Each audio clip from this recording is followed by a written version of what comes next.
Hey, what's cracking? How are you doing today? I hope this video finds you doing well, and I hope it finds you on top of the world. I always like to start the video off like that. My name's Ricky Dye. If you've never watched one of my videos, I went to prison when I was 15, and I didn't get out till I was 34, almost 35 years old. And I make these videos, and I tell the stories about the time I spent in prison, and I tell the stories, and I tell these stories hoping to connect with some younger people or anyone that's thinking about making a mistake, and hoping that they listen to some of these stories and maybe don't want to go through that. And a lot of people wonder what the prison's like for people that go when they're real young. And so I've started at the very beginning and tell you what happened in my crime and what it was like to be certified as an adult and go to prison with adults as a kid. And I never want people to think that I'm glorifying these videos in any way. If you listen to these stories and your idea is being locked down in a cell, of your idea of having a good time is being locked down in a cell, of having no rights, of having to work and not getting any pay for it, because the one way that you can still be a slave in the United States is if you commit a crime. Then by the Constitution, you can be put into slavery, and that's the reason they can make you work all month for $12. So if all those are your idea of glorifying it, well, then I tell you, go on and commit your crime and go on in there, because they got somewhere for you. So if you think any of these things I'm talking about are fun, they weren't fun at all. They're funny to laugh back at, looking back on, just like a lot of the hardest things in our life are funny when we look back on them, but not at all when we're going through them. So please never think I thought I was having a good time during all this, because as a human, you're always going to do what you can to make the best of the situation you're in. And we look back on the roughest of things and we laugh about it and think it was funny. But by no means was spending half of my life in prison funny to me. It wasn't funny to me to give up half of my life. 20 years of my life was not funny to me at all. And so I hope you'll take that away from these stories. And so I hope that you don't want to experience these things. But if you've been keeping up with my stories, I've been going straight through, all the way through, and now I'm on my second time at Lexington. And I'm going to jump right back into that. And then at the end, I have some things I need to talk to you about. This video has come up late. It's because some information I've got, some news I've got recently, and we're going to get to that at the end of the video. But in this video, I'm going to wrap up Lexington the second time I was there. So I want to jump right back into it. Me and Dave have been getting all these drugs through this lady that works in the laundry, through a friend of ours that knows her. And we've been getting a lot of heat on us now because of it. They're shaking our cells down all the time, searching our visitors. I had a cousin come and see me, and he wanted to start visiting with me because I was close there at Lexington. And so he sent in visiting forms and got them filled out, and he came up there and visited me. And when he came to visit me, they said the dog sat on his car because of marijuana or something, some kind of drug. He didn't have no drugs. He didn't do drugs of any kind. And but they wanted to strip search him because of it. He didn't want to get naked and do a strip search. He'd never had no one make him get naked and do a strip search. So he left. And because of that, they took him off my visiting list. I didn't even get to visit him anymore. So I wasn't getting to visit my family because of this stupid stuff I'm doing, bringing these drugs in, sneaking these drugs in. And, you know, you really thinking you're making a lot of money because you make a few $100s, but you could have made more than that at a job working out here for a week.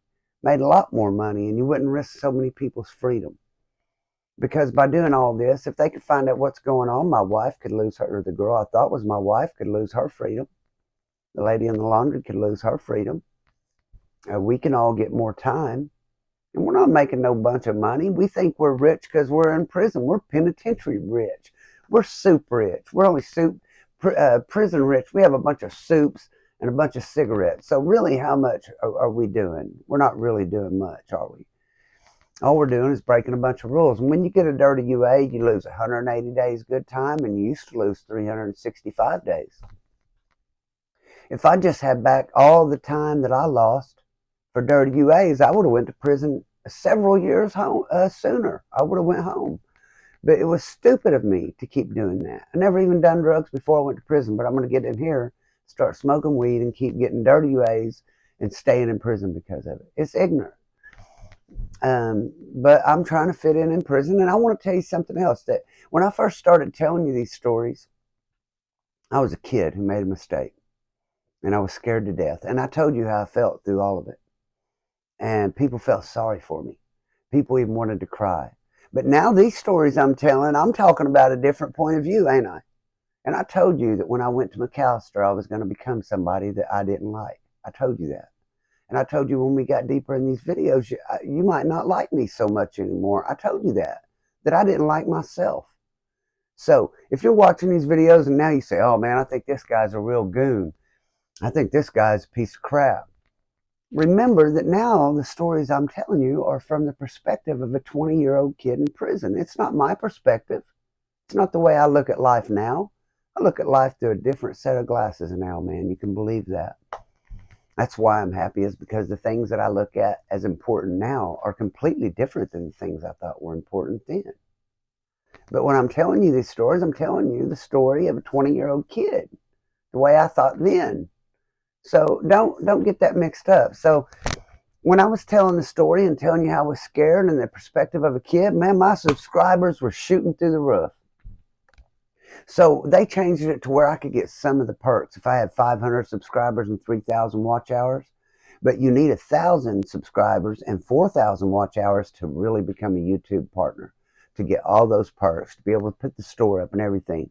I should be able to still put things in the store now, but I'm still waiting on an email. But if I had that 1,000 subscribers, it would push it through. I'm sure I would go ahead and get it. Okay, so I need these 1,000 subscribers, and you guys could really help me out.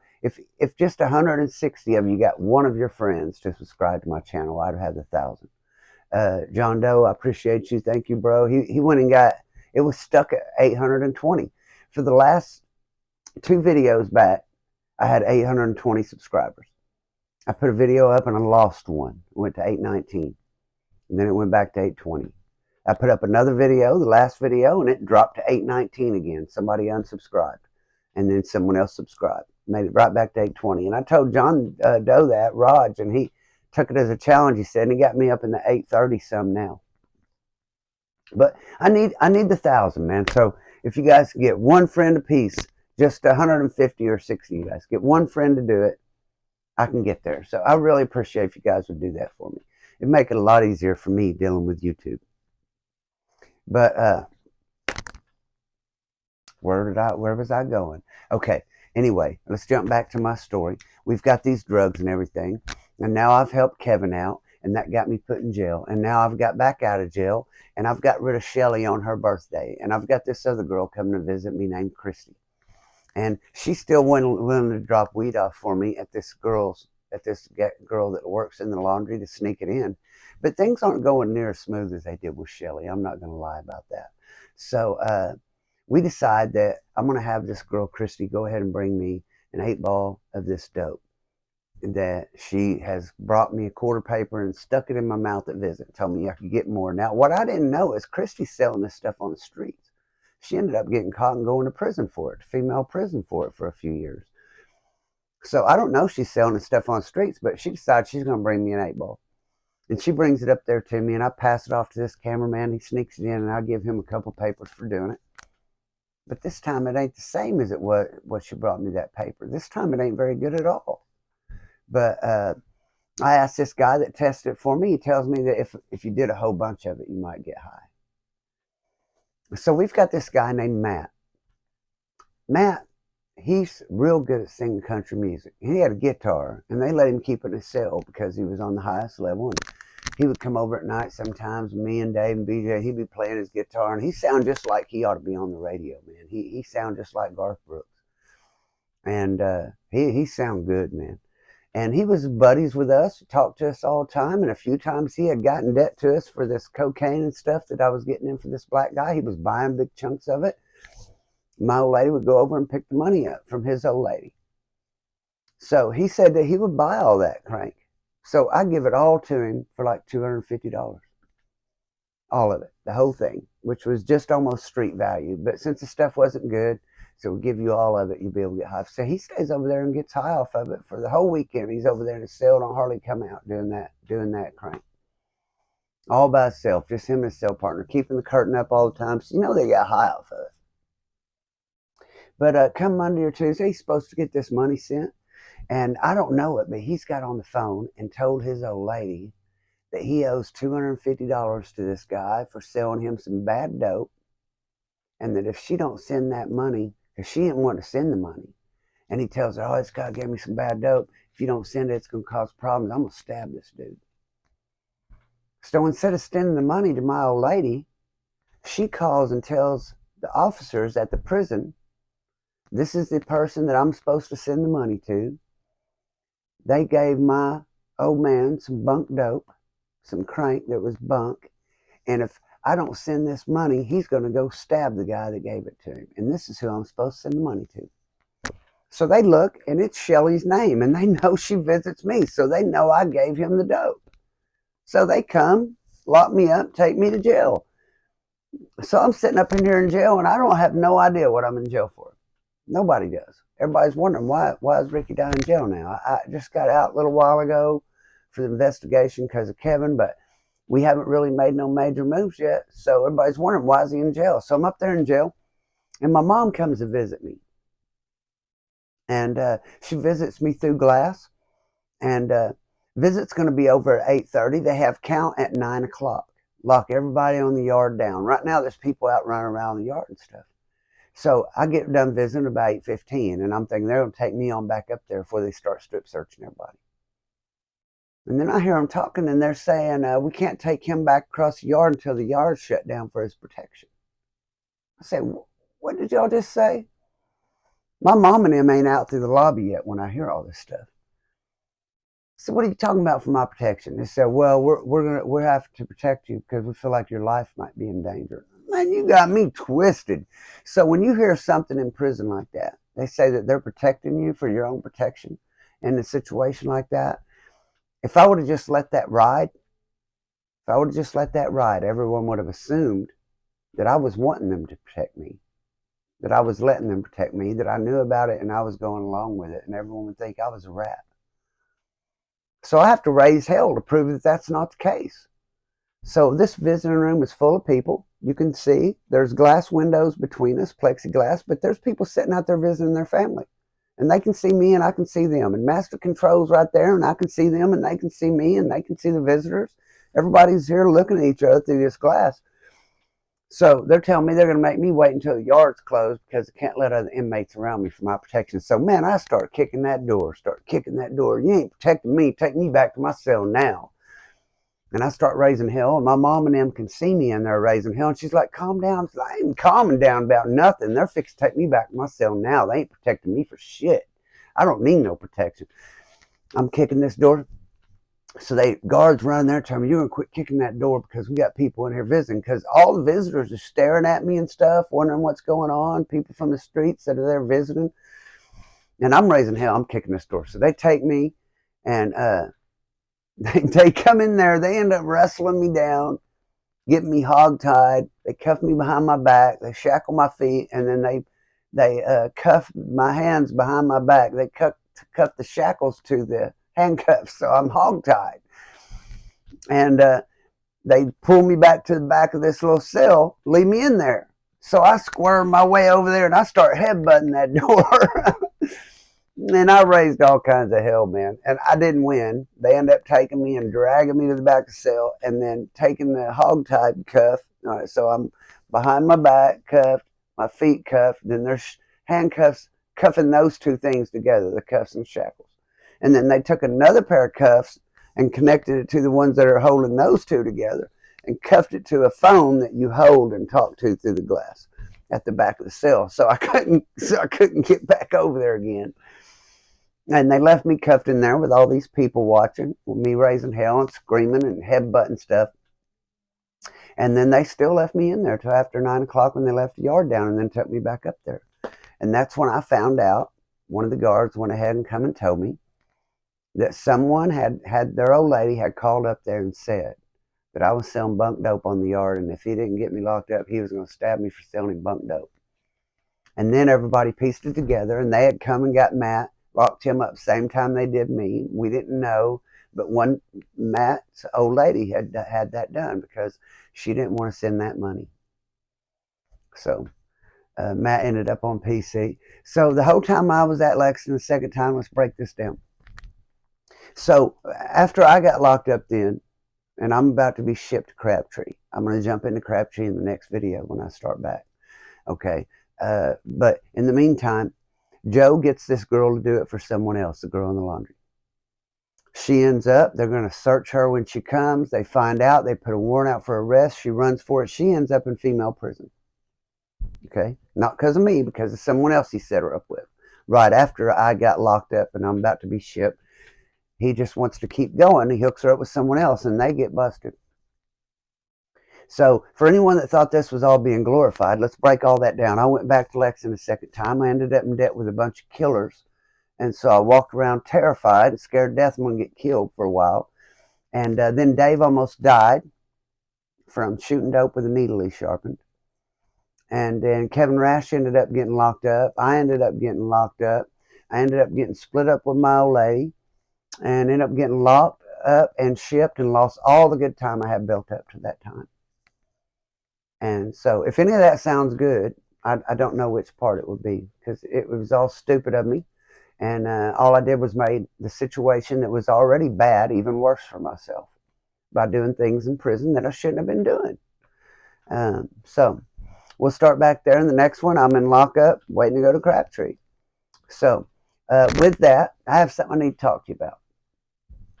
So this video came out late.